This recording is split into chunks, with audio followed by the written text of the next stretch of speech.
No, listen to me. If you do not look sweaty while you're doing your makeup, you're not doing it right. Promise you, your makeup will look the best it ever has. I'm going to show you step by step how to do sweaty makeup. First, you need to drench your skin. It needs to be wet. Always go in order from thinnest to thickest formulas. I'm going to start with a milky toner. This is honestly my favorite step because it sets you up for success for the entire routine. Already looking glowy and gorgeous, but now you're going to go in with some sort of hydrating serum. And one common thing I see, you're not using enough. Drench that shit. And honey, if it does pill, you're just not using products that work together. Change it up. And you're going to go in with a moisturizer. Now for me, I like a water gel. I have always loved how makeup lays on top of water gels. Analogy I like to use is if you don't season your chicken, it tastes like shit. Why would it be any different for your makeup? If you don't season your face, your makeup's going to look like shit. One final thing I'm going to do, I'm going to take a Plumpin' and Hydrating Mist and just put it on top of everything I just did. My face is wet. The next key, you need to let this marinate. Just like chicken.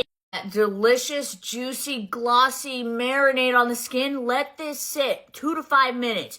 Yeah, you might feel sweaty and a little gross, but you have to trust the process. Now I'm going to go in with a sweaty foundation. What does that mean? Well, what I mean by that is a foundation that looks literally wet on the skin. I absolutely love the L'Oreal Pro Glow. I use it all the time. What I love about it specifically is that it literally looks wet on the skin. Sweaty, if you will. But it's gorgeous and you have to trust the process. And I really spend a good amount of time blending this into my skin. Then I actually go in with this spray one more time just to really melt this in with that skin prep I did. And then I press it in with a sponge. See how we look sweaty?